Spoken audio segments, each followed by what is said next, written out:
It is going to seem like I don't know how to. No. Okay. That's okay. I'm just gonna start. Good evening, everyone. Here. We are very pleased at the Health Association of African Canadians to have to be hosting this. We hope to be a serious information and educational opportunity. We are really thrilled that that we have such a nice group in person, and hope you've enjoyed the refreshments. Feel free to go and refill your plate and enjoy and nibble as we go. We want you to feel really at home and welcome. So I just want to say a few words before I call on our new, fairly new director of community. You need to, I'm plugged in to charge my phone, so I our keynote attraction for today. But until then, I'm going to tell you a bit about our organization, that is the Health Association of African Canadians. You may know this already, but it bears repeating. Okay, we are a nonprofit association, and this is our home. We have an office right here in the Black Cultural Center. We were established in 2000, and one of our co-founders, I'm one of them, but Yvonne Atwell is another, and she's at the back. She never likes to stand up and get recognized, but I always recognize her as another of the co-founders of our organization, which is 23 years old this year. We've been at this a long time. And so our mandate is to inform health issues concerning African Canadians. And these issues span through education, research, healthcare delivery, in the sense that we inform delivery. We don't, we don't operate on people, or we don't lay hands on people, but we inform the health system so that they can do better work in terms of serving our people. And policy reform, that's really where we're at. We want to drive that. Our vision is thriving, healthy African Canadian communities in Nova Scotia. And our mission is to promote and improve the health of our people through community engagement, education, policy recommendations, partnership, and research participation.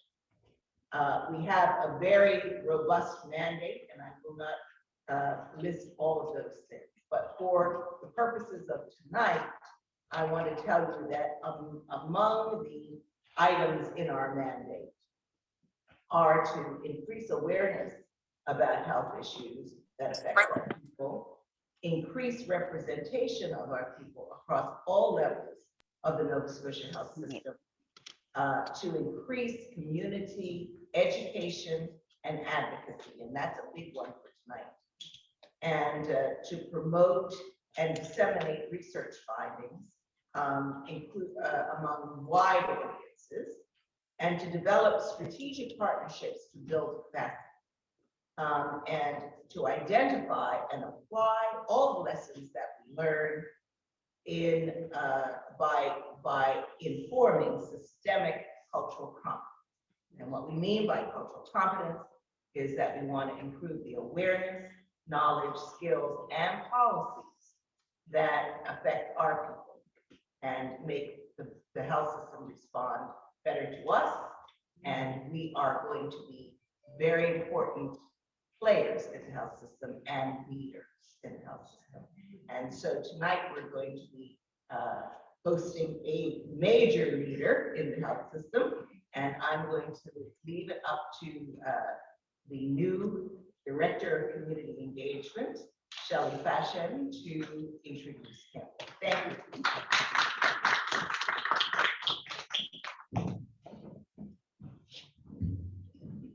Good evening, everyone. It's so good to see you all. And we're in for a real great night of learning. I can't wait to hear what Dekota has to say. Before we begin, I just want to remind everyone that we're going to have a draw for two $50 cards. I think one is in person and one is online. So during our little break, body break, we'll be passing out the little ballots for you. So I am so excited. I'm so honored to be here. Let me see. I think you gave me a bio. Let me just find it. Okay, here it is. So Dekota Clayton is an audiologist and co-owner of Hear Right Canada, Nova Scotia Incorporated. He is a very passionate clinician who strives to do his best and will go above and beyond to ensure his clients are living their best quality of life. Dekota holds his full license in audiology with the Nova Scotia College of Audiologists and Speech Language Pathologists.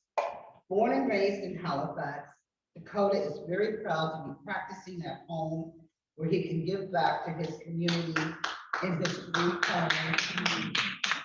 And he enjoys spending time with his family, listening to music, gardening, and fishing. And I'm so pleased and proud to present to you Dekota Clayton.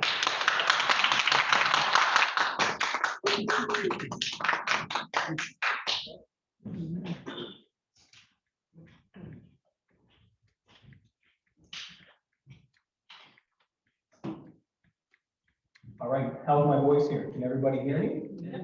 All right. So, Shelley, I just want to thank you for the warm welcome. You added a few little extra good details. And it's great to be here at the Black Cultural Center to talk about the importance of hearing health. I think hearing health is something that's not recognized a lot in society, and hearing loss occurs gradually. So most times it gets overlooked. Okay, so I'm going to highlight the importance of how untreated hearing loss impacts our quality of life. I'd like to thank everybody who's here tonight in person, as well as the people on the Zoom call. I've seen, I think there's even somebody attending from Calgary, so that's pretty nice. I'd also like to thank HAAC and Carla, Sharon, and Shelley for making this collaboration happen so fast. It's only been in the works since November, so it's come together pretty quick, including the holidays. So thanks, HAAC, again, and I'm happy to be here. So, all right. So I always like to start off with a little agenda, just to give you guys an idea about the flow of what I'm going to talk about today. So I broke it down into two sections. The first part, I'm going to lay the foundation for everybody. Everybody sees the ear, but this is the only part that they see. So there's a lot to the ear that's very complex. So I'll review some anatomy, talk a little bit about me, but more importantly, I'm going to connect hearing loss to many of the chronic health conditions that a lot of our community members face. In the second part, I'll then get into cognition and how hearing is very complex and how it impacts many different aspects of our life. And sometimes the biggest complaint that we see or issue is hearing in background noise. And that's a very challenging situation. Also, I'm excited to share some recent research on modifiable risk factors for dementia. Okay, so there's a lot of emerging research as to how we can get ahead of this curve to slow down the snowball that the Canadian society is going toward. And then I'm going to introduce a new machine that we have to talk about your cognitive health. And then I'll leave with some tips in good brain health. All right, so just a little bit on my education. Oftentimes I get asked, are you a doctor? Well, I'm not a doctor. So I can see him, but I can't hear him. Audiologist is in the next few slides. But I did my Bachelor of Science in double major at Val and graduated in 2010. And then I did my Master of Science in Audiology and I graduated in 2013 from Val. So Val has all my money still. All right. So after I graduated, I actually had a unique role. I was the territory manager and audiologist for one of the hearing aid manufacturers named Starkey Hearing Technologies. And my role was a training audiologist, but also like a business manager within Atlantic Canada. So I just closed it. She said they could hear us.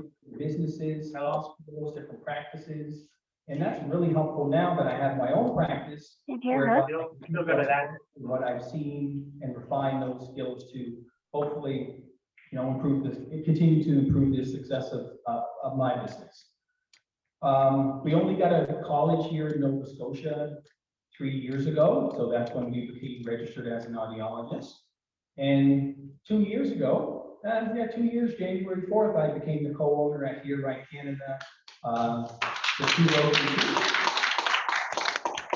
So some of you here, I actually know you, some of you are clients, I won't name who, but I see some familiar faces. So we have 2 locations, one's in Colby Village Plaza, and the other one is a part-time office in Muscatog Harbor. I've been a volunteer audiologist for the Nova Scotia Brotherhood Initiative for the past several years as well. And I sit on the board of directors at the North End Community Health Center. So I'm really doing my best to hopefully get engaged in the community and make a wave of change, because change is opportunity, okay? So with this slide here, I just want to highlight the fact that there's a lot of information out there, stuff that I've published already. So these are articles. For those of you that are here in person, you'll have a copy of some of these in your folder. And if you're online and would like a copy, just drop your email and I'll be happy to send them to you. But the same reason why I'm here today is because I want to give back to the community. Doing an article is a way to educate the community that may not be able to get access to the services inside the clinic. Okay, so knowledge is power. And without the knowledge, what can we do with a condition if we don't know what it is? So that's why I'm here today. Okay. That's enough about me. So let's talk about the real meat and potatoes, which is why you guys are all here. But here's 2 questions I want to pose for you all. What does better hearing mean to you? And what does it take to build a healthy brain? Okay, so think about these 2 questions as the presentation evolves, and then I'll circle back to it at the end of the presentation. So what is an audiologist? I actually, a couple of days ago, I had a chat with Carla, who's in the front here, and she said, "You're not a doctor? How are you not a doctor?" Well, an audiologist, we're a specialist trained to identify and treat hearing loss and balance disorders, okay? We also advocate for the prevention of these disorders. So I was actually chatting with an audience member, and hearing protection is a big one, okay? It's nice to listen to music, but it's also good to protect your hearing so you can enjoy the music later in life, because the music will not sound good eventually, okay? So it requires a master or doctorate degree, and the doctorate degree would be something that you would need to do through correspondence within the US right now. And we require ongoing continuing education. So I need to have so many hours every year to, make sure that I'm keeping up with the products, the procedures, and what's new and exciting in the industry. And as Shelley mentioned, we need to be licensed in Nova Scotia. And licensing is not for me. Licensing is for you, the public, because it's public protection to make sure that I follow the procedures and protocols and I do my job properly. Okay, so being licensed is easy, but maintaining the license, that's the hard part. Okay, so let's look at some Canadian statistics. So 1 in 4 Canadians report having some degree of hearing loss. Now, hearing loss ranges from like mild to severe to profound. Severe to profound would be when somebody has like a cochlear implant and they struggle quite a bit. And hearing loss is the 3rd most prevalent chronic health condition in older adults, but it causes the most widespread disability. And I'll talk about the impacts of untreated hearing loss here soon. Aging, also known as presbycusis, as well as noise-induced hearing loss, are the 2 most common types of hearing loss. So yes, as we get older, the body does break down, not just the eyes, not just the ability to walk. The body breaks down, including the little hair cells in our ear, which leads to hearing loss. Believe it or not, 90% of all hearing losses can be treated with hearing aids. But only 25% of people that could benefit from them use them. There's a disconnect there, a big one. If it were your eyes, you'd be down to the emergency yesterday. because you can't see. But hearing loss tends to happen gradually, and we just compensate by, oh, just turn the TV up a little bit more, a little bit more. Well, now you and your spouse can't watch TV in the same room anymore. So nobody wins that battle. But here's the big thing I want to point out is this message here. Most people, on average, wait 7 to 10 years between noticing their first symptoms of hearing loss and seeking treatment. That's a decade. So I have a 6-year-old daughter. If I had a hearing loss, maybe I don't really understand and hear how she's developing or being able to communicate with her effectively. Maybe somebody's getting married, you're missing all the jokes at the wedding, you're just missing so much stuff. But now I'm just not going to go. I'd rather just stay home, I'm not feeling well. I think that's an excuse because you're not feeling well, okay? So that's a long time. So hopefully, you know, after today's presentation, for those of you that haven't, this is kind of a motivating factor to do something earlier because the brain does not like to not be stimulated. Okay, so let's switch now. Let's talk about the anatomy of the ear. All right, so let's talk about the outer ear. So the outer ear, this is the part that we see, the only part that we see, which is the pinna, okay? And the outer ear consists of the pinna, the ear canal, as well as your eardrum. And the purpose of this part of the ear is to gather sound and funnel it down the auditory canal. So as a little experiment, if you take your hands and put them on your ears, you actually hear a bit better because it gathers and captures more sound. But that's only a temporary thing. You can't walk around like that. So, you know, I do see people that do that all the time, but it's a temporary thing. So then let's look at the middle ear. So the middle ear consists of our ossicular chain, which are the 3 smallest bones in the body, and our eustachian tube. So after these sound waves hit the eardrum, it's a mechanical vibration. It causes these 3 small bones to vibrate, and this vibration then gets transferred into the cochlea. In our middle ear as well, we have our eustachian tube, and many of you guys may know what that is, maybe you don't, but if you've ever been on an airplane, you're thanking your eustachian tube for, you know, keeping that pressure equalized between the outside world and when you're on that descent, okay? So very complex here. And then the inner ear. So the inner ear, this is where all the magic happens. In the inner ear, we have our balance organ, which is our semicircular canals, as well as our hearing organ, which is the cochlea. So our semicircular canals, there's 3 different planes, front, back, up, down, side to side, and they kind of let me know where I am in space, okay? The cochlea, shaped like a snail there, that's where our hair cells are. So after the sound travels down the canal, hits the eardrum, causes the 3 small bones to vibrate.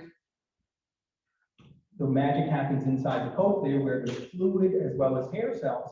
And this fluid causes these hair cells to move. They do a little dance. This then generates a nerve impulse that then travels up our auditory nerve, and we make sense of it all with the brain. Okay, so it's a pretty complex system, but it's very small.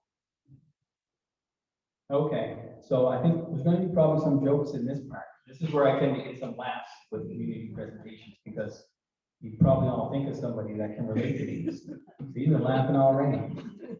All right, so what are some common signs and symptoms of hearing loss? They say that when you talk, it sounds like this. So other people mumble, or they say it sounds like Charlie Brown when I'm in the crowd. I don't think Charlie Brown's there, but that's what people hear. So the perception that people mumble. You have trouble understanding conversations in noisy places. This is that cocktail party effect. I hear you, but I just don't understand what you're saying, okay? You often ask others to repeat. What? What did you say? Pardon me? You turn the TV up or the radio to a volume that other people find loud. Now, how many people have called one of your friends and you hear the TV blaring in the background? And you say, hold on, let me turn the TV down so I can hear you. You probably have a hearing loss because the TV's that loud. Okay? You speak in a volume others find loud. Now, we all know a few loud talkers, all right? Are they loud to, I come from a big family, I gotta be loud to get attention. Well, I don't know if that's true. Most people that are loud talkers talk loud because they don't hear themselves. So if you don't hear yourself, then you don't know what you're saying, so you raise your voice. An example of this would be if I'm at a restaurant and I want to call my fiance to come and pick me up, I'm screaming on the phone on the other end, come and get me. Why are you screaming? That's because I can't hear myself. So that's how I manage my own auditory feedback. You have difficulty hearing on the telephone. You hear buzzing or ringing in your ears. So I'll talk quite a bit about this later. This is called tinnitus or tinnitus, okay? You avoid social situations that were once enjoyable. So Mr. Jones loved to go to bridge on Saturday. Now every Saturday, Mr. Jones, I just don't want to go anymore. Or I used to play the piano 2 hours a day. I stopped playing the piano, or my piano sounds out of tune. Well, is the piano out of tune, or is it just that you have a hearing loss? Okay? And this is the big one here. Sometimes other people notice before you do. And I see this all the time. I'm going to call the men out. Because the women typically notice before the men do. The men are in denial. Okay, so when I typically see some men in the office, you know what brought you in today? My wife. Right? Well, why should, we can't watch TV together no more. She's downstairs and I'm upstairs starting to bicker over little things. Huh? Is she right or am I right? It's not selective hearing, I'm sorry. Okay, so let's look at the impacts of untreated hearing loss. So untreated hearing loss is more than an inconvenience. You may think it's just hearing, but untreated hearing loss can impact your economic, social, as well as health. Okay, so there's consequences in these three domains. So let's first look at the economic impacts. Those with untreated hearing loss are more likely to be unemployed and earn less income. That's a big one, okay? And the greater degree of your hearing loss, so the worse your hearing is, it's typically associated with less income, as you can see in the graph, okay? The good news is that individuals that are treated with hearing aids earn more income. And who gains the most? It's typically the people that have the worst hearing loss. So hearing aids here are beneficial. And I'm not talking about your grandmother's hearing aids. I'm talking about modern technology. I'm not going to go into that today. That might be the next part 2. So let's look at some of the social impacts. Bluffing. Bluffing is when somebody goes along with the conversation and has no idea what you're talking about. So they nod, yeah, I got it. And then they leave and they talk to somebody and it's like, what was that about? Did I say something inappropriate?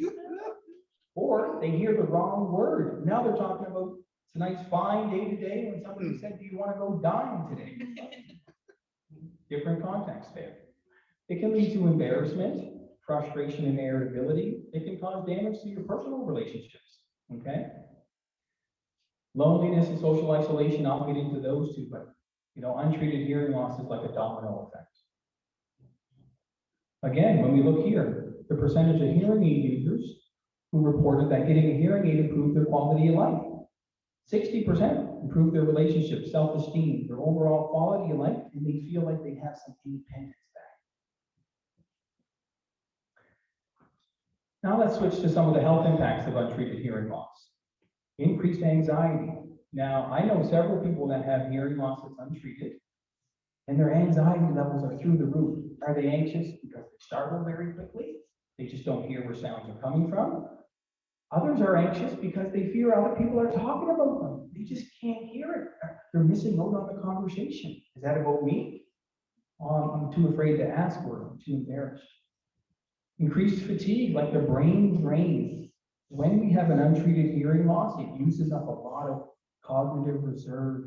Your brain works extra hard, especially in background noise to hear. And it's not uncommon for people that have untreated hearing loss to feel exhausted at the end of the day. They just can't wait to get home and put their feet up. Increase the risk of depression, danger to personal safety.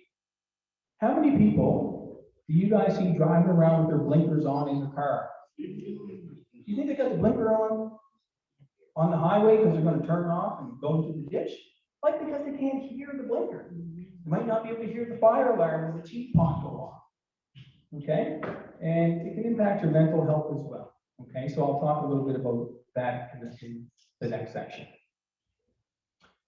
So to break things up a bit, I decided to put some little interesting facts into the presentation. So I already talked about the 3 smallest bones in the body. If these bones are so small that they can all fit on the head of a penny. Okay? Think about what these little bones do. They allow you to hear what I'm presenting on today. And the hardest bone in the body is the temporal bone. And this bone is actually right here, and it protects the structures for hearing and balance. And I was reading that it's so hard that it takes over like 1,000 PSI to actually fracture that bone. So it's a very strong bone, and it should be very strong because it's protecting, in my opinion, the most important sense that we have, which is hearing and balance. Recording in progress. Sorry. Okay. So now let's switch gears and talk about some of the conditions associated with hearing loss. I've already talked to several of you over here in the little mingling session, which was nice. This one I get all the time, earwax, earwax. Well, earwax is medically known as cerumen, and it's an orange, yellow, brown substance, and it's really designed to protect the ear.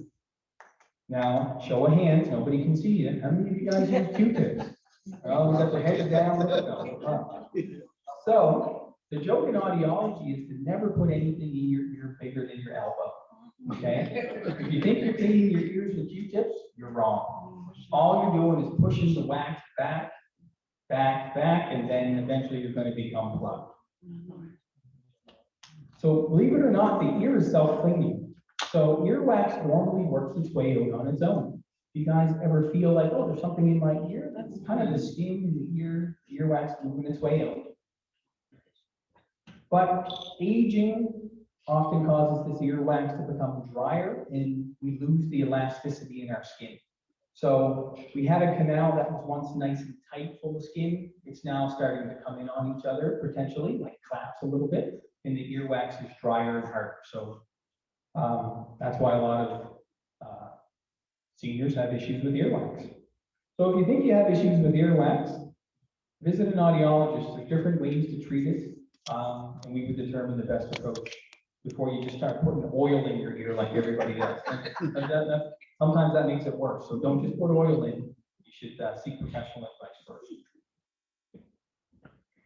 So ototoxicity. Ototoxicity is essentially ear poisoning, okay? And this is ear poisoning that results from exposure to drugs or chemicals that can damage the inner ear.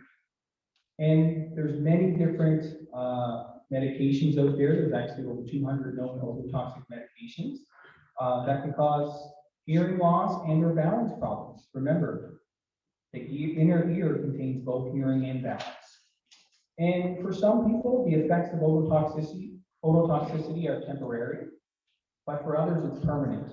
So we know that strong medications, such as some cancer medications, it's life or death. You need to have those medications. You need to have that treatment. On the other side is some of these cancer medications are ototoxic and they can cause hearing loss. Okay, so you need to treat the condition, but also once you start feeling better, you know, if you notice that something's off with your hearing, it could be directly related to those medications that you're on.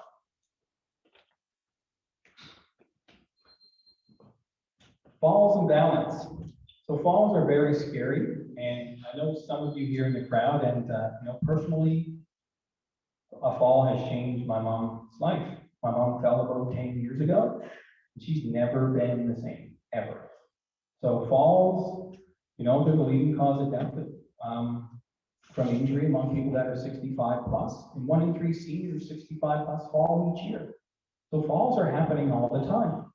And when you have a fall, typically we lose our independence. A fall is the #1 reason somebody who lives at home by themselves ends up in a nursing home. Because they've had a fall. Now they're at risk. And if you have a broken hip, now you can't take care of yourself for a little while, okay? But look at this connection here. So if you have a mild hearing loss, you're 3 times more likely than somebody with normal hearing to have a history of falling. And as your hearing loss increases, your risk increases 1.4 times for every 10 decibels of hearing loss. So there's a relationship there. So vertigo. Vertigo, someone's laughing.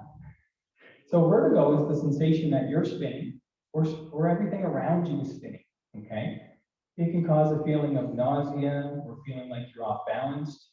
And for some people, it gets worse when they move their head or when they change positions. It's unfortunate for some people that vertigo can last days, can't get out of bed. I actually had a call from a young male. He had a common cold and he was in bed, he was sweating, had to call 911. He ended up with severe vertigo, nausea, and he didn't know what was going on. He was freaked right out. I've never had this before. And for him, it was likely a viral infection that attacked inside his inner ear, and it caused him to have this sensation where he couldn't go to bed for 3 days, okay? So oftentimes vertigo is related to inner ear disorders, and one of the most common reasons for vertigo is benign paroxysmal positional vertigo, otherwise known as BPPV.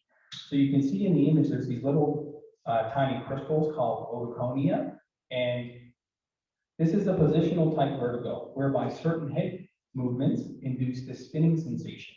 So I have some clients, every time they bend down to tie their shoe and they come up, their eyes are moving. Like nystagmus, their eyes are just moving uncontrollably. That's not normal, okay? Other things that can cause vertigo would be head injuries, migraines, allergies, some medications. And if you do have vertigo, I recommend that you speak with your doctor, visit an audiologist for treatment options. So heart disease, this is a big one. So 1 in 12 Canadians live with heart disease, and heart disease is the second leading cause of death in Canada. Now, we know there's not much data for Canadian statistics for the Black communities, but African Americans are 30% more likely to die from heart disease. That's a pretty big number. And research suggests that Black communities have higher risk factors due to high rates of hypertension, diabetes, chronic stress, obesity. Okay, so we're already at a greater risk. And let's look at how heart disease is connected to the ear. So heart disease causes poor blood flow to the blood vessels in the inner ear. And if you look at that picture there, you can see the base. The base is where the higher pitches are. This is what typically goes first with aging. But with hearing loss that's typically associated with heart disease, it's actually the green area, the lower frequencies that go first. So this is a different pattern in the audiogram that may indicate that you're at greater risk for heart disease. So diabetes. Diabetes is a big one, okay? In Canada, there's about 30% of Canadians are either pre-diabetic or diabetic. So that's a big number. And diabetes is this chronic condition whereby we can't regulate or properly produce the insulin that we make. And there's 2 different types, type 1 and type 2. And type 1 is those individuals that are insulin dependent. So these people require needles or insulin pumps. And then type 2, which is 90%, this is the type of diabetes that typically comes on later in life, okay? Whereby our body just cannot produce enough, or we don't know what to do with the insulin we do produce. So the studies out there are kind of variable here, but I'm looking at increases in African Americans between 2 and 6 times. So we're at a much higher risk for diabetes, and diabetes can decrease your life expectancy by about 5 to 15 years. Diabetes is responsible for 30% of strokes, the leading cause of blindness. You're 12 times more likely to develop, renal disease or kidney disease. 20 times more likely to have a lower limb amputation from diabetes. Diabetes is very serious. And if you look at how diabetes affects hearing, the theory suggests that these high sugar levels can cause damage to these small blood vessels in the inner ear. And if you're a diabetic, you have a 2 times greater risk to have like a higher frequency hearing loss than somebody that's not a diabetic. Okay, another interesting fact here. Sitting close to loudspeakers at concerts can damage your hearing in just 7.5 minutes. So you might get to listen to your favorite 2 songs, but after that, they might sound different. Okay? And another interesting fact is sometimes people who have had surgery on their ear, they experience a difference in their taste perception. It's because there's a chordotympany nerve in their ear that actually connects to the taste buds on the front of your tongue. Okay, so it's a pretty interesting wiring for the system. So let's look at thyroid disease here. Thyroid disease, it's a big one. 1 in 3 Canadians are affected, but 50% are undiagnosed.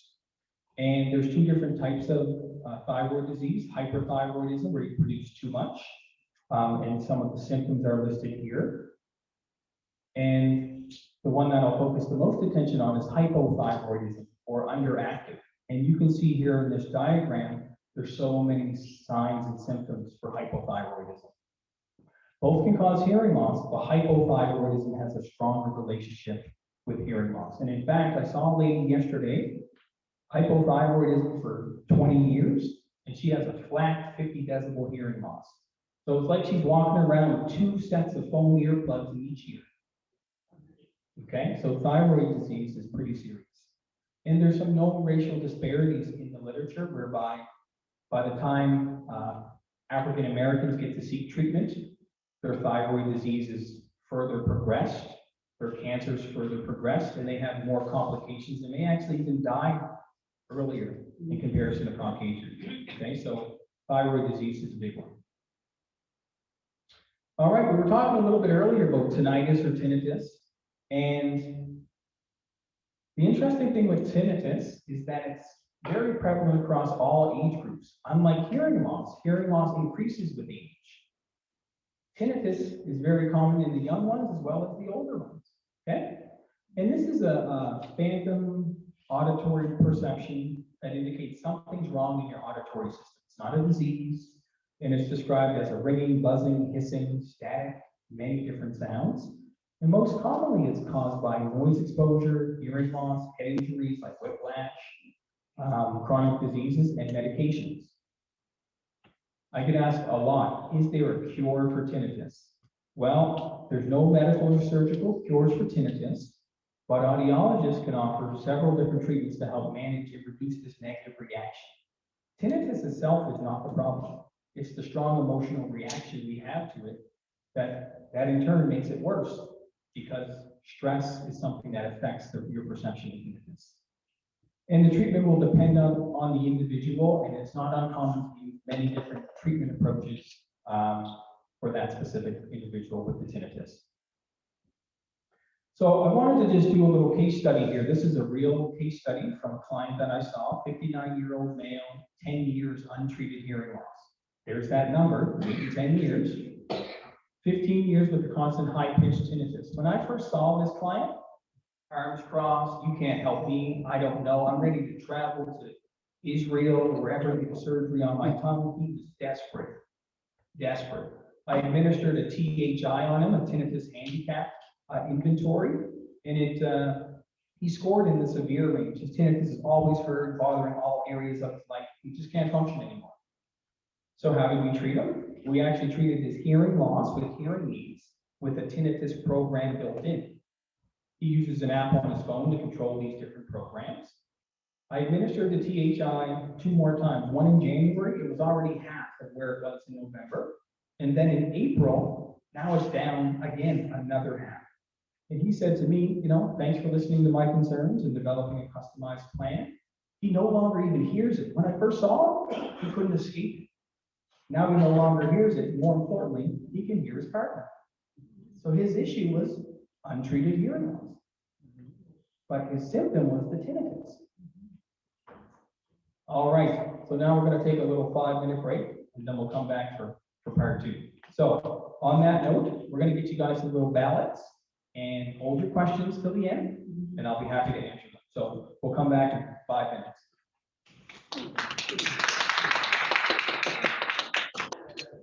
So in this part of the talk, I'm going to build on the first section, and I'm going to talk about some new and exciting research, looking at some modifiable risk factors for dementia.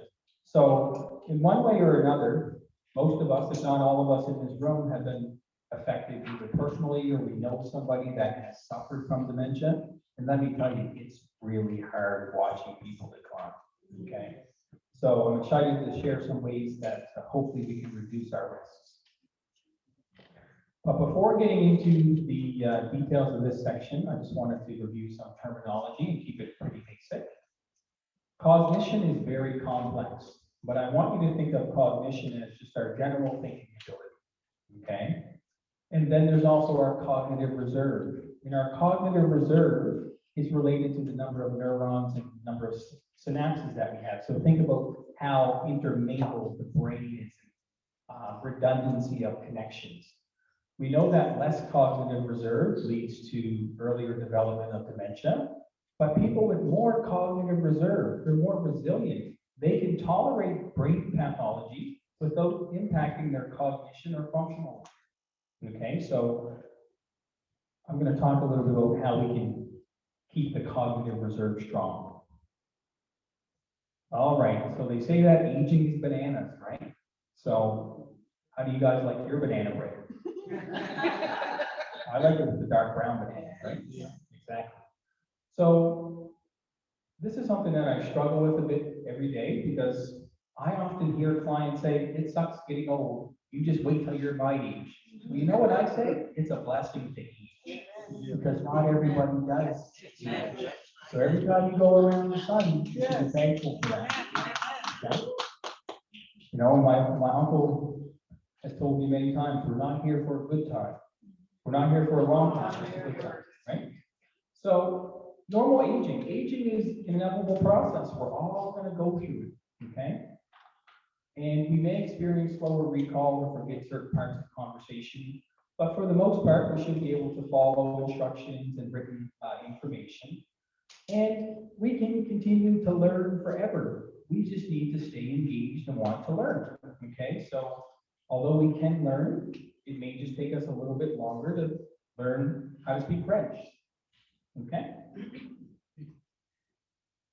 So cognition there, again, I just want you to think about it as our thinking ability and how is this different in comparison to cognitive decline. So cognitive decline is something that we also call mild cognitive impairment. So this is like slight but noticeable changes that are measurable in our general thinking abilities. So with cognitive decline, it puts us at a higher risk for dementia. And some people like to debate this next point here, but as a normal part of aging, many people experience cognitive changes, but dementia is not a normal part of aging. If it was, everybody would get dementia. Okay, so dementia is something we can prevent if we do the right stuff. So what is dementia? Dementia is very complex and it's related to, symptoms of different disorders within the brain. It causes short-term and long-term memory loss, problem-solving issues. It affects mood and behavior. One day you're having a great day, the next day, they're very angry and aggressive, okay? And dementia affects everyday activities. The most common form of dementia, which is Alzheimer's disease, makes up about 66% of all cases, okay? Other common conditions include vascular dementia, which is related to poor blood flow. Okay, so I'll talk about that shortly. Injuries from or frontal lobe dementia, as well as brain injuries. Here's the problem I have with dementia: is that many people put off getting a diagnosis because they fear their life is over. You know when your life is over? When you don't get a diagnosis, and then all of a sudden it's too late. And I wish I would have, but there's no time to go back. So I want you to think of it as a diagnosis for any condition, whether it's dementia, hearing loss, blood pressure, it's turning over a new leaf. It's time for change. And change allows us to get effective treatment so we can live better. So the Canadian stats are pretty scary, okay? So in 2020, there were almost 600,000 persons living with dementia in Canada. By 2050, this number is expected to triple. The healthcare system is already in a flux now. I don't know how we'll deal with this one if we don't get ahead of this curve, okay? Most of the care is done by care partners, and this is unpaid time. This is family, this is neighbors, these are friends. And these individuals put in a lot of time. Nobody knows what that caregiver goes through taking care of somebody with dementia. And a lot of researchers say that dementia is the greatest health challenge of Canada's aging society. And if we don't get ahead of the snowball, it's going to roll down the hill very fast. So the Journal of Alzheimer's Disease found that people of African descent are actually at a 2 times greater risk to develop Alzheimer's and other forms of dementia in comparison to Caucasians. So we're at a greater risk. And with this, we're likely to have vascular disease, problems with blood pressure, blood flow. And if you have problems with blood flow, this increases our risk for vascular dementia. Okay? If the heart's having trouble pumping blood around the body, and if it's not getting to the brain, well, there's going to be problems. Okay, so that was just some terminology we had to get out of the way, but the things that we all need to know. So people are laughing at this one already. So your outer ear and your nose never stop growing, ever. So if you wish that you could slow down, nose, you're getting big on me. Not going to happen. Okay? And the reason is because our ear and our nose are primarily made of cartilage, and cartilage continues to divide as we age. Unlike our bones, people get shorter as they get older, but cartilage keeps expanding. And you never stop hearing, even in your sleep.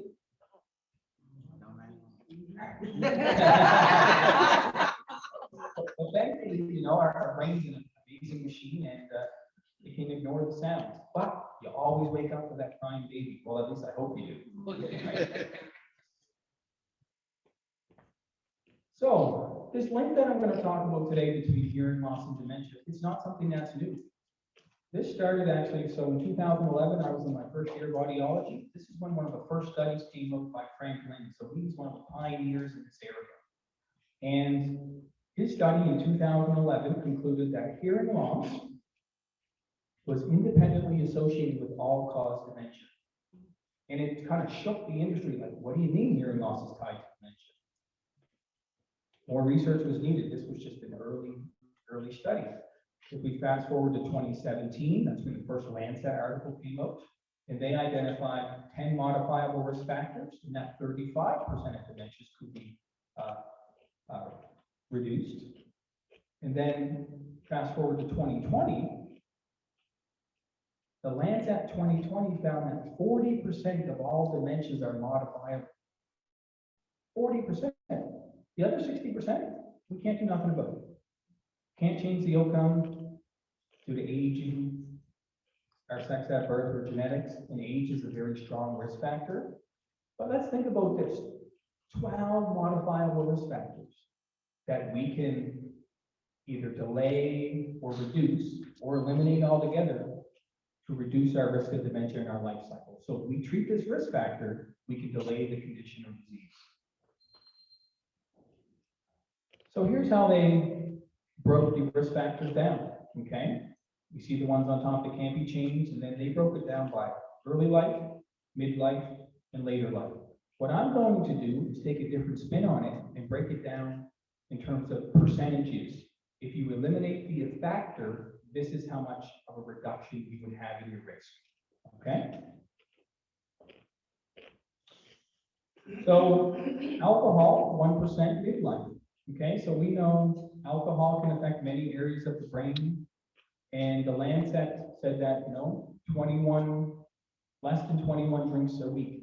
21 drinks a week for the Lancet was defined as heavy drinking. Now, I'm not talking about like the cancer stuff that just came out last week. Cancer, I'm talking about related to dementia. And we know that people that drink heavily are at an earlier risk for dementia.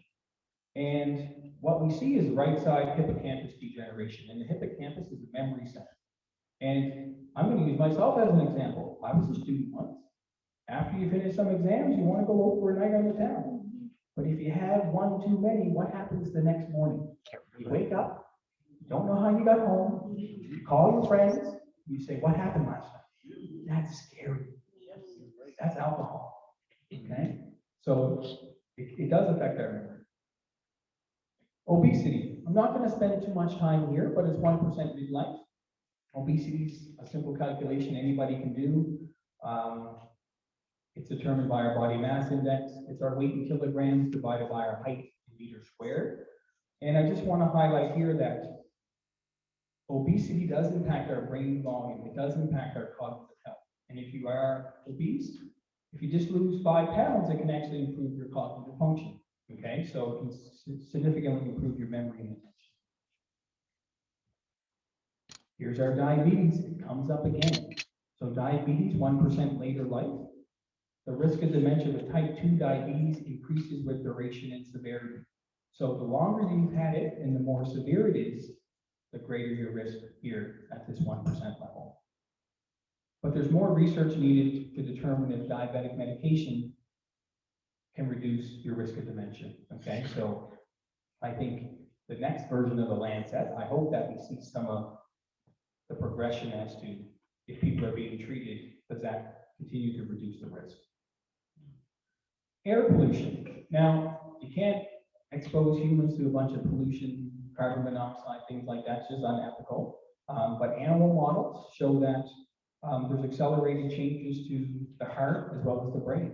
Okay, so it's all about this fine particulate matter. Sometimes stuff we can't see, but you know, we all may love the smell of a good wood burning fire. Well, if you smell those chemicals, there's something's in there, and it could actually cause some permanent changes in the brain. Might not happen right away, but over time, it starts to add up. Okay, and carbon monoxide, we all know that that's like the silent killer. So reducing hypertension, 2% midlife. 1 in 3 African Americans suffer from hypertension. So this is a pretty big step, 33%. And rising blood pressure over the long term can cause, you know, plaque to build up in your arteries. And when the plaque builds up in your arteries, this is the #1 reason for premature death before the age of 65. Okay. So we all know blood pressure normally 120/80. I encourage you, if you're concerned, you see that it's so available, stick your arm in it and do the test for 30 seconds and take the paper. And if you think it's high, do it again next time you see one. And then keep track of it. And if there's a pattern, then talk to your doctor about it. So it's important here to maintain systolic, and this is the maximum pressure when your heart beats below 130. And treatment for hypertension. If anybody does have high blood pressure, you need to take your medication because this is the only way to prevent vascular dementia. Okay? So some people say, I don't want no pills. Well, this one here's a big one. No pills can lead to no memory. Okay? So in vascular dementia, I already mentioned it's caused by poor blood flow that causes damage to the brain. All right. I remember when I was in junior high, I used to go home at lunch and I would see, body break, being physically active, right? Yeah, that still holds true. I get a little bit of lapse. So I got a lot of older siblings, right? So it's a lot of things. So being physically active, 2% later life, breaking a sweat. It's all about breaking the sweat, getting that heart rate up, whether it's walking, lifting weights. You don't need to be doing planks for 50 seconds. It's just about working out that sweat. And we know that regular physical exercise is beneficial. When you exercise, it makes you feel good. It can help with our diabetes. It can help with weight. It can also help with just our cardiovascular health. I haven't exercised. It may look like it, but I haven't exercised since I tore my Achilles last July. So I need to get back to it. It'll make me feel better. Traumatic brain injuries. Traumatic brain injuries are scary. Okay, so traumatic brain injuries, we could think of it as a mild TBI, which is concussion, and just having a simple concussion doubles your risk. A severe TBI, like a skull fracture, car accident, a brain bleed, these are very severe. And dementia is the highest within 6 months of having this injury, but the risk remains long-term, okay? We know that concussions as well, concussions can affect your hearing. Some people have extreme sensitivity to loud sounds after a concussion. And I want to point out here in this slide, you can see there's a 14-year-old healthy control. There's a 14-year-old with a severe TBI, and an 86-year-old with probable Alzheimer's. Look at the 14-year-old brain with the healthy control, nice and full, it looks nice and rich. Look at the other two, they look very similar. One of them is 14, and the other person's 86. That's pretty scary to me. So I don't know if I'll ever put my son in contact sports. He's 3 now, he likes running and doing stuff, but the brain's not meant to slosh around inside the head.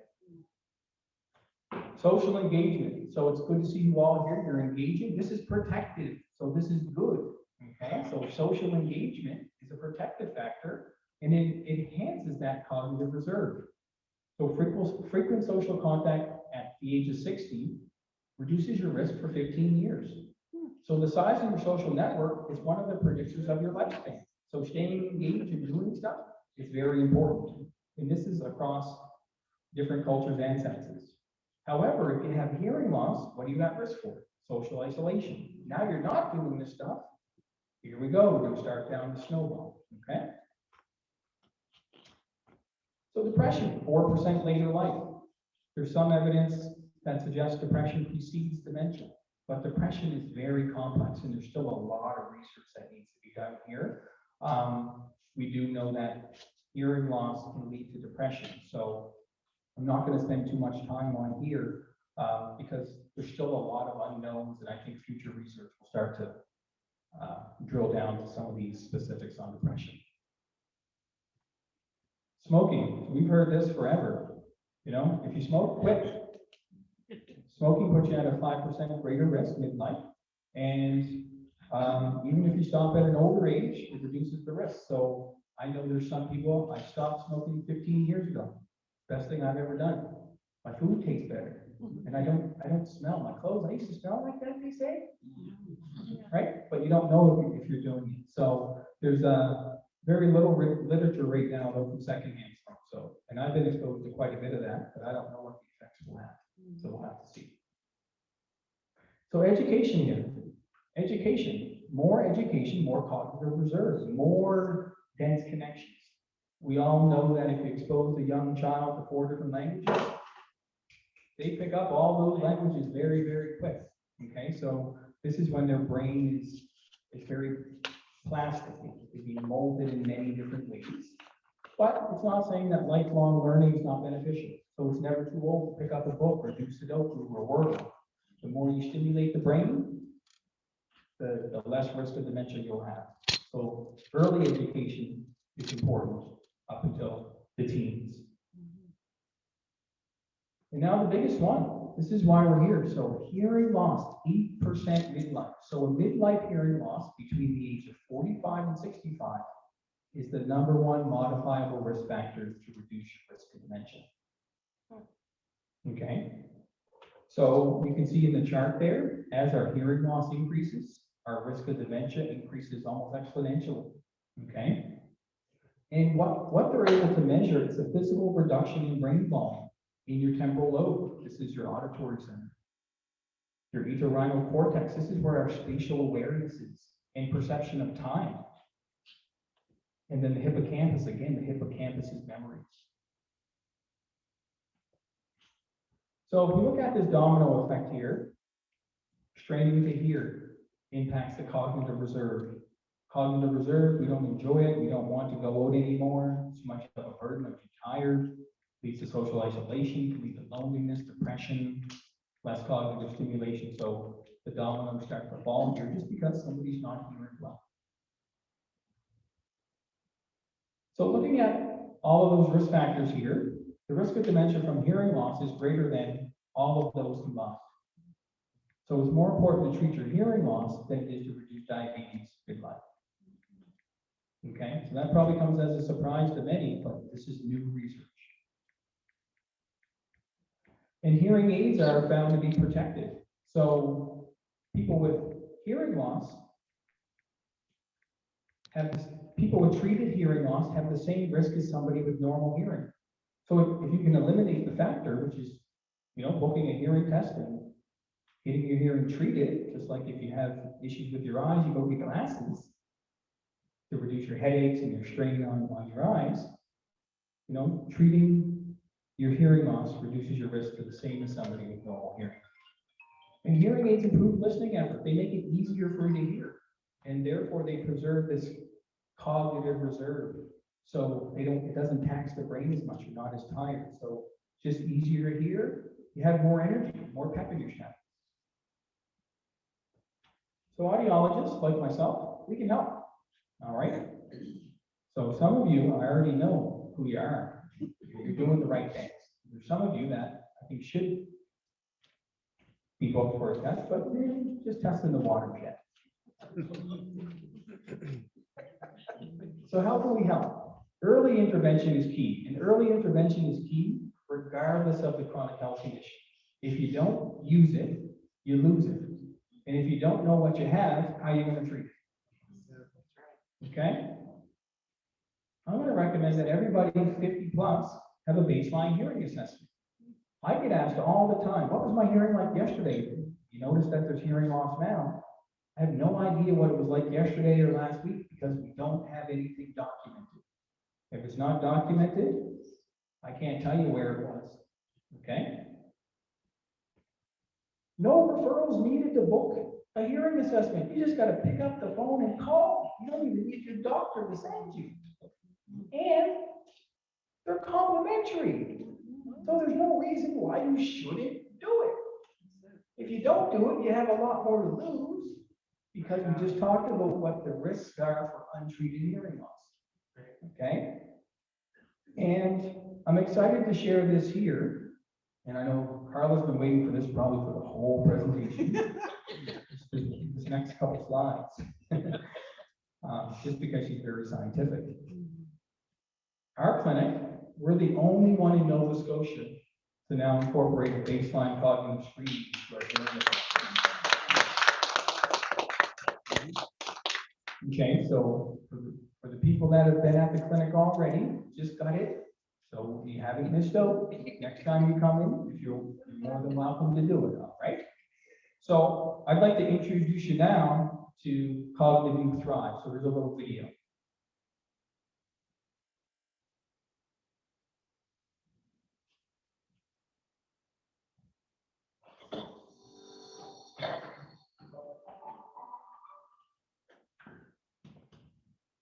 Welcome to the Cognitive Thrive computerized cognitive screening. You are taking this screen to show how you are processing information, paying attention to information, and remembering things. This is not an IQ test.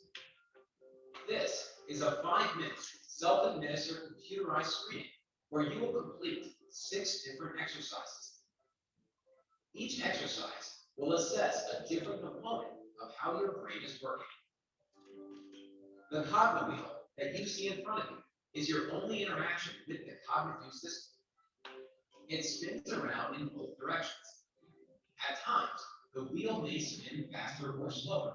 Don't worry, that's normal. Go ahead and spin it right now. Rotate it left and then right. The exercises get more challenging the better you do, so do not worry if you feel that the exercises get too hard and you feel like you're not doing well. This is normal and is not an indicator of how you are performing. Let's review a few important recommendations. Take your time when reading the instructions prior to each section, and then try to complete each section as quickly and as accurately as you can. If you wear glasses when using a computer or for reading, please make sure you have your glasses on while taking the test. Turn off or silence your mobile phone to help eliminate any outside distractions.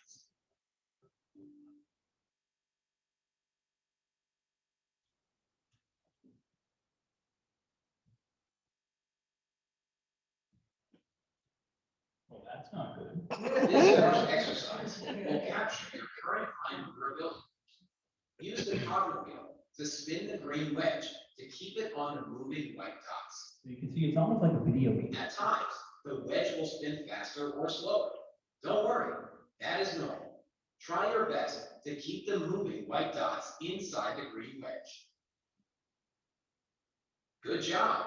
Next, we will assess your visual acuity. This exercise uses the same green wedge, but this time, you will be measured on your ability to see and follow the white moving dots. Use the wheel to spin the green wedge. Try your best to find and follow the white dots. Let's move on to exercise number 3, word discrimination. In this exercise, you will use the green circle to choose the word that is real. As you go through the exercise, you will notice that the words become harder to see. Don't worry, that is normal. Spin the wheel to move the green circle and find the real word as fast as you can.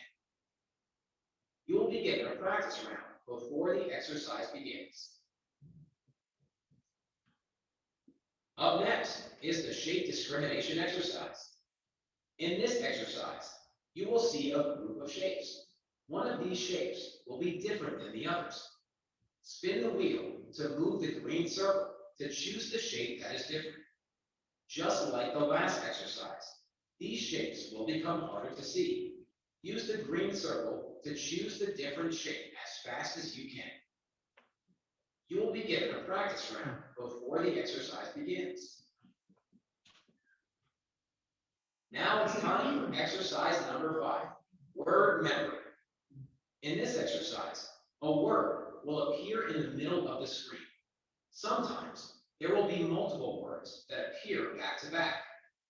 The goal of this exercise is to remember and select the word that appears first. So try your best to concentrate on the first word that you see. Like the other exercises, the words will become harder to see. Spin the wheel to move the green circle to choose the first word that appears in the middle as fast as you can. You will be given a practice round before the exercise begins. Great job, you're almost done. The last exercise is shape memory. In this exercise, a shape will appear in the middle of the screen. Sometimes there will be multiple shapes that appear back to back. The goal of this exercise is to remember and select the shape that appears first. So, try your best to concentrate on the first shape that appears. Like the other exercises, the shapes will become harder and harder to see. Use the wheel to move the green circle to choose the shape that appears in the middle first as fast as you can. You will be given a practice round before the exercise begins. Congratulations, you have just completed your Cognitive Thrive screening. So now you got. You haven't even done it yet. But I'll tell you that video, I've done it a few times. That video makes it look easy. But what's great about this device is it's uniquely designed. It's calibrated for every individual. So if you were very fast at initial calibration, it's going to be challenging. But if you have maybe some memory, it's going to go back and forth from hard to easy and kind of find the comfort zone for you. So Cognitive Thrive, it's an FDA Health Canada approved computerized cognitive screening tool. We just talked about the importance of how hearing loss is tied to dementia. So we know that hearing and memory, again, they're connected. So this was originally designed for neurology, but it's since expanded to audiology, okay? And once you're done the test, it gives you an automated report. Now, I'm not a neurologist or a doctor, but if we could identify an area whereby there was an issue where something was degrading that was out of the norm, you can then work with your GP to get the help you need maybe in that area. But for us, it helps determine the best treatment plan to improve your ability to understand speech and preserve this cognitive reserve. Okay, so anyone that wants to try it, it's in Cole Harbor waiting for you. Okay? So we're almost finished here. So let's circle back to the first two questions I asked earlier. What does it take to build a healthy brain?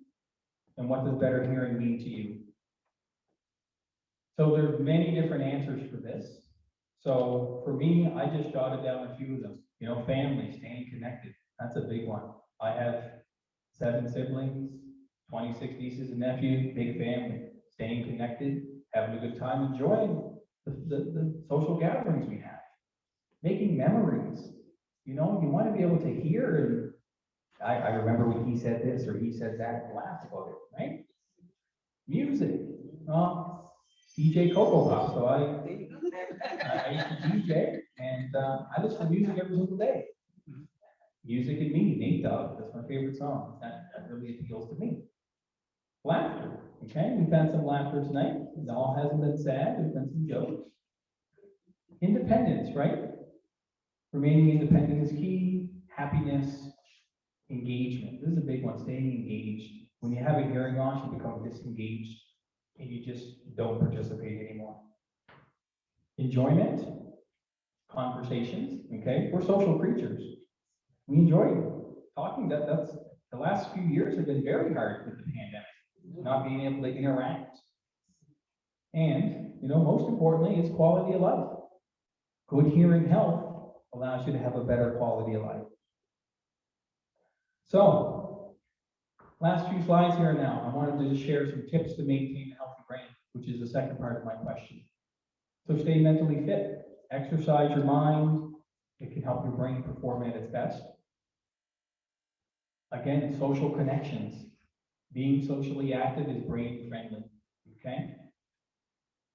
Exercise regularly.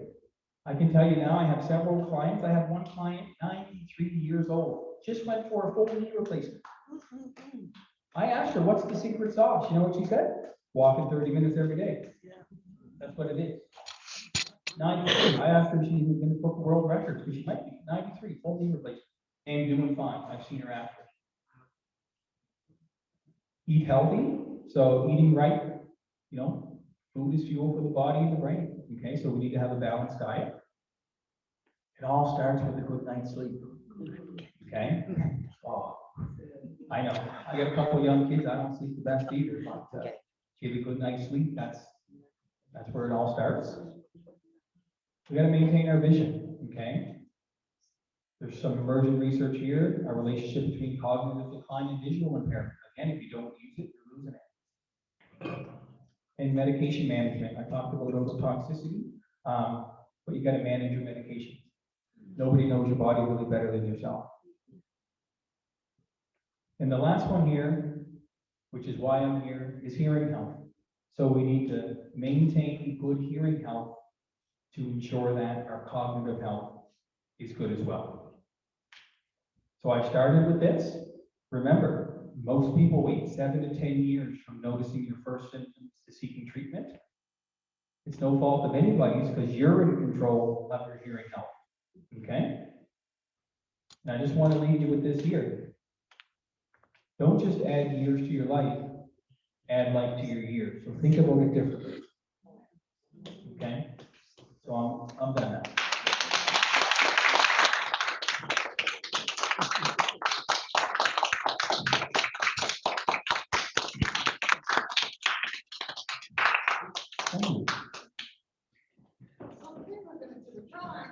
So we can take some questions Yes. first. If someone has questions, Any questions before the draw?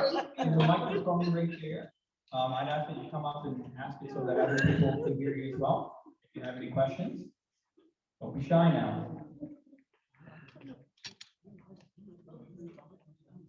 You guys will all email me questions later. Yes, hi, Dakota. Thank you so much You're welcome. for this presentation. So timely. And I guess it's people on this side of the seat. You guys keep up seeing him and making sure, because his eyes didn't come over this way. So I know you're on this side of the room. I'll tell you what that is. I'll let you. Okay, so that's why you all know that one. It's just natural. Anyway, I know, and I know you're not here to talk about hearing, which is, that's part two. But I know a lot of reasons why, because I have a lot of seniors that I work with, why they don't go to get hearing loss and to get treated is because they can't afford hearing aids. So what is, I know there's no, probably you don't have the answer to this, or maybe you do. So there's really no alternative if you are experiencing hearing loss than getting a hearing aid, but is there a progression of doing something in the interim of not being able to afford a hearing? Well, I would say, my answer to that is there's many different programs out there that can provide funding. The problem is most people don't know what they are, right? So I'm not saying that all seniors can get covered if they live by themselves, but there's programs out there. If somebody's under a certain age and they're still working part-time, there's government programs, but you got to start with a hearing test, maybe get a couple quotes. On the other hand, if you're thinking, I had a history of noise, for 40 years, I worked in a factory. That's workers' compensation, but you gotta get a hearing test, and then they'll look at the history of noise. Same with military. Yes. Military, that's Veterans Affairs, that's hearing loss, that's occupational related. You're firing guns all day, every day, you're driving tanks, and you have hearing loss, it could be from that. The other thing I wanted to mention too is, not all clinics are the same. In the prices of hearing aids, it really depends on the technology inside. One good thing about hearing aids, the price hasn't changed in the last 15 years, but the technology is getting that much better. The thing is, out of the 90% of the people that need them, 25% actually use them. And it's not really a matter of price, because in other countries, hearing aids are free. They still don't get them. So the adoption rate in places where hearing aids are covered, the rates are the same as what they are here. So price is one aspect, but people there's too much vanity. They're not your grandmother's hearing aids anymore. That's right. The hearing aids are so cool, they're Bluetooth to your phone, there's so much stuff, they're rechargeable, no batteries. We could have a whole session on the involvement of hearing technology, but I would say that send them in. Sometimes people can get donated hearing aids from a friend. They can be refit for a fee. So there's things like that that are available, but you gotta have a hearing test first. Could be earwax. Yeah. If you never had anybody look in, you don't know what's in there. And those are free. Yes. Those tests are free.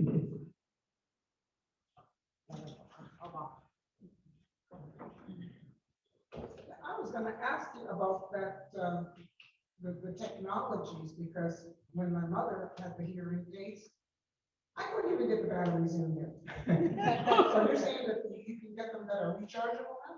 So hearing aids, most of them are rechargeable, whereby just like your phone, you put them in a case, they charge overnight and they last, 20 to 22 hours from one charge. And I'm talking hearing aids that are Bluetooth, they pair to your iPhone, you hear the phone calls in your hearing aids. They're cool now. They look like earbuds. You wouldn't even know if somebody's wearing them. So the technology has changed, but there's still a lot of stigma as to, I don't want those big hearing aids. Some of them are so small you can't even see them. I don't know how you put them in, they're so tiny. We work on that in the office. Okay, so, my question is, I seen this about a week ago. They said that if you sleep too much, that's almost like a sign, it can create dementia, like you're more activated dementia, if you oversleep, but it's supposed to like kill brain cells or something. I'm not sure how true that is, but have you ever heard that? I haven't heard that. I'm not sure. I mean, they say the optimal amount of sleep is 7 to 9 hours. What do you mean, like oversleep? Well, I mean, I'm not sure. I haven't heard of that before, but if you're not stimulating the brain, is it changing? So if you're oversleeping, say you're sleeping 12, 14 hours a day, maybe you're not getting proper stimulation throughout the day. Could that be changing, that cognitive resilience? Perhaps, I don't know, but it's a good question.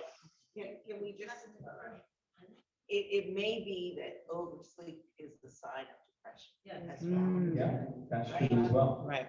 So, and that's another easy test to take. Any more questions?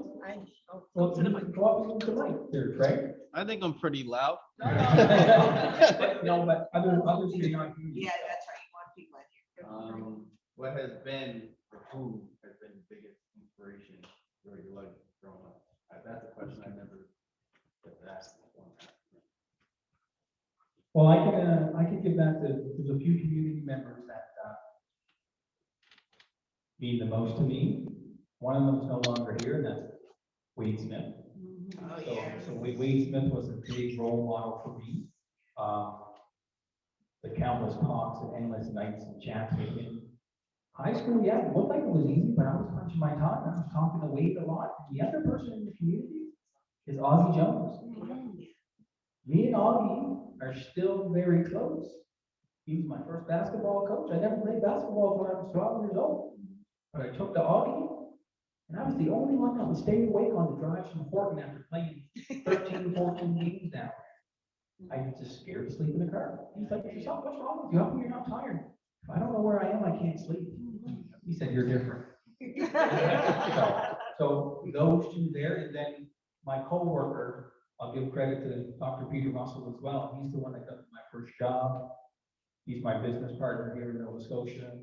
He's one of my biggest mentors in the audiology field as well. So there's three big people.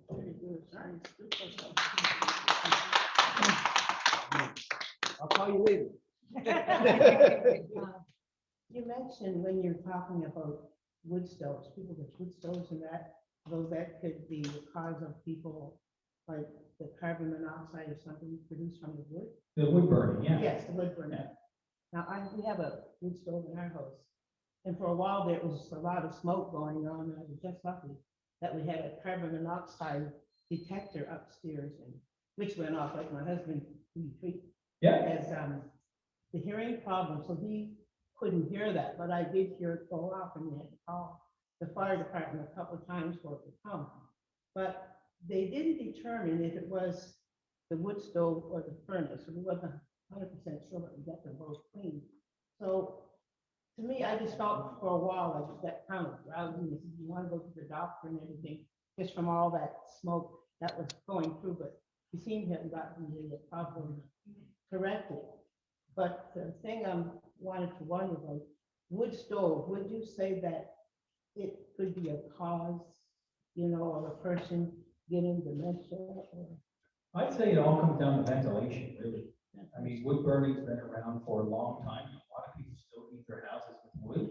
If it's properly vented outside and it's not escaping in the room, you know, you can't have it go one vent and then you got your fan on or something sucking it back in. No, exactly. I'm not saying that, but it's all about the ventilation. I think wood burning is pretty safe. It could be that the stove is old. If the seal on the stove is gone. Well, the stove is pretty old. Yeah. And another thing I find, it kind of dries your eyes out. I find a wood stove. Dry heat is very Dry dry. heat, yeah, Yeah. it's kind of bad, because I really don't stay in the basement for that simple reason, because I do kind of have dry eyes and it really bothers it, so I kind of stay away from it.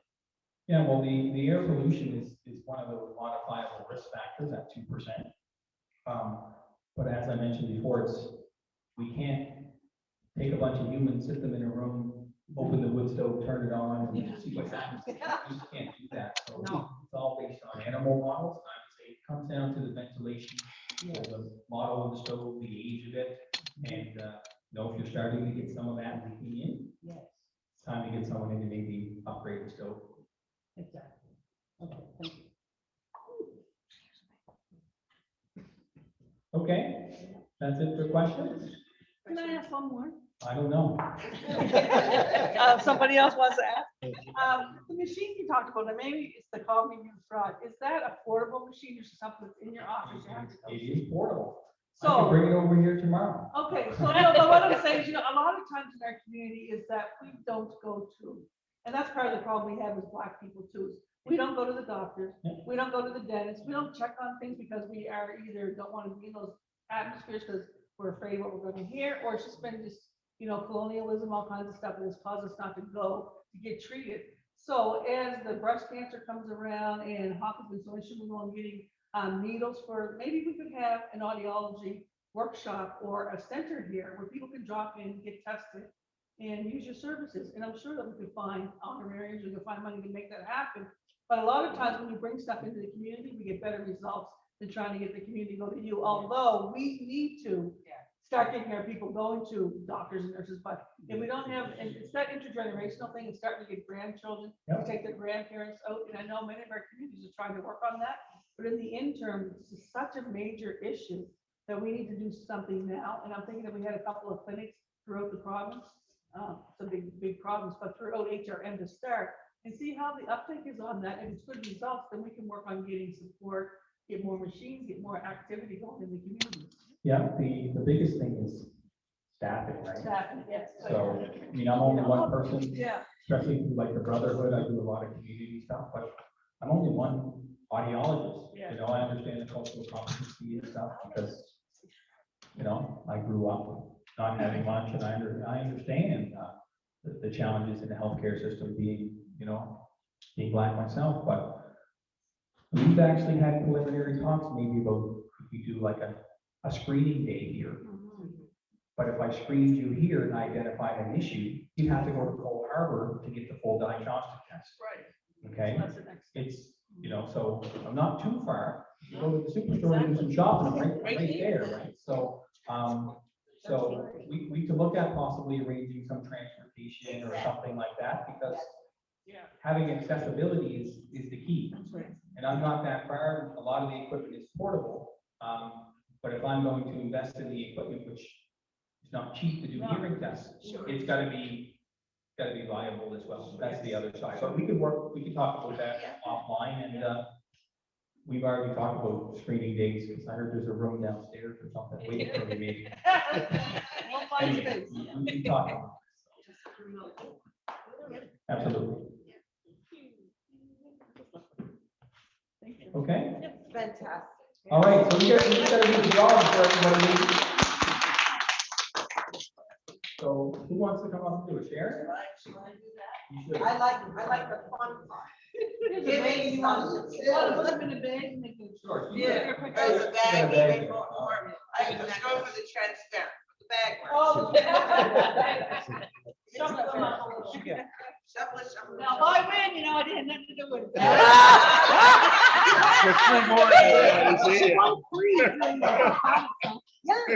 want to see the draw. I want more. Oh, my. Bernadette, isn't it? No, it is just too- You're not gonna believe me. Bernadette. Bernadette.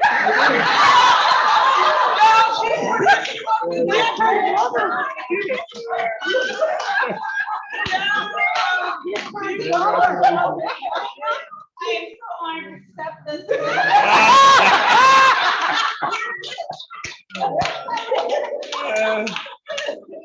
Well, see, that's what you call karma, when you're, what goes around, comes around.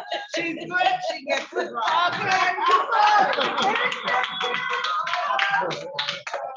Very good. And then Carl, I'm not sure there's an online one, so, There's only one person entered her name online, so she won. oh, there's only one person? Yeah, Okay. I've asked twice and nobody put their name in the chat. There it is. I'm gonna say it one more time for all you guys online. Put your name in the chat if you want to be entered in the draw. Otherwise, Alicia won it. Okay, can I just take a second? I just want to thank everyone for coming out tonight. I mean, there was so much valuable information in this presentation, and I really thank Dakota. And Dakota, here's a thank you card. And I also want to thank Carla, who's our Zoom driver. And Sharon, and thank you all. Thank you all. Thank you all. Thank you, Sally. Thank you, Sally. Okay. All right, thanks everyone for coming. Grab some goodies on your way out. You're like, you're home, you know how it is? You gotta grab the goodies on the way home. Okay, enjoy. Thank you so much. Oh, my goodness. That was wonderful. Fantastic. Oh, you're good.